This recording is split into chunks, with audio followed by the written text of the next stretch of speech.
Aloha, everybody. I just wanted to give you a quick update on the safe travels process in Hawaii to be able to bypass the 14-day mandatory quarantine.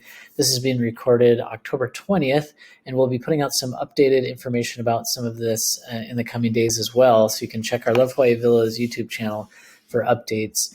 The best thing that we can recommend at this time is to use the Hawaii Tourism Authority website. You can go to hawaiitourismauthority.org, click on the COVID-19 updates, and there you'll find a page that looks like this that has quick facts about the Safe Travels to Hawaii program. Also, as you scroll down, right above the Trusted Testing and Travel Partners icon here, you'll see a link for hawaiicovid19.com. And that will take you over to the Hawaii Department of Health site, which also has some great information. We'd recommend utilizing that. This shows all of the trusted partners that you can utilize in order to get a negative COVID test prior to arriving in Hawaii. We do recommend you check that out.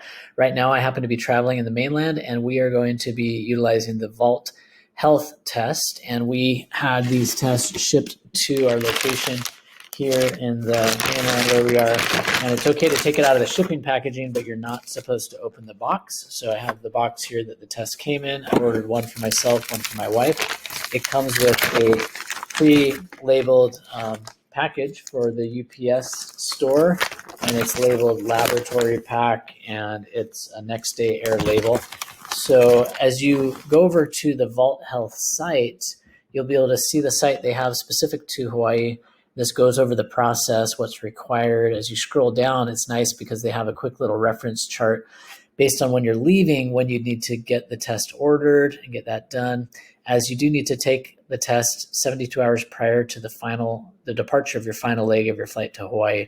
So you have to read up on that a little bit, make sure you're familiar with how that works. Anyone ages 5 and older would need to have a negative COVID test in order to bypass the 14-day quarantine.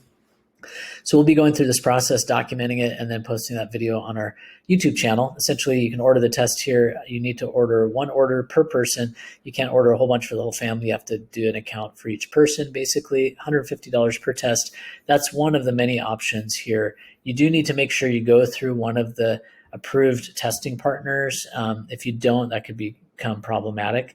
And then in the event that you show up in Hawaii and you don't have the negative results, when you show up, you might have to quarantine for a day or two, but many people are able to get it done and get it back in time and have those negative results to show both at the airport, and you usually have to show it when you check in at your accommodations also.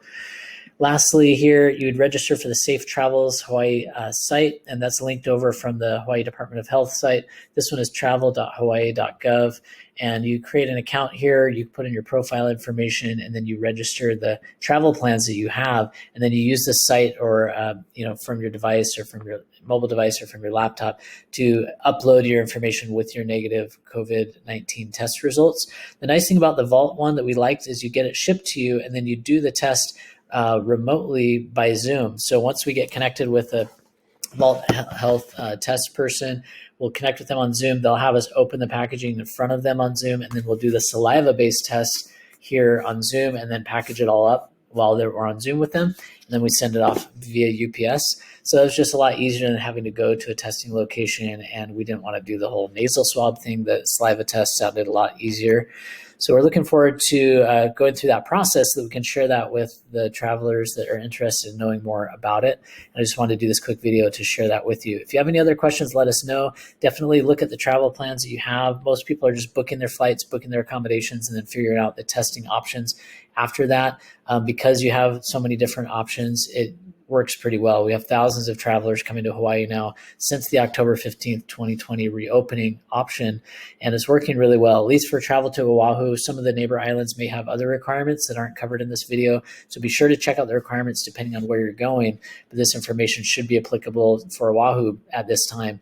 Things are subject to change, so keep that in mind. Be sure to check out our other videos. Thank you so much for watching, and please do like and subscribe, and we'll see you in the next video. Aloha.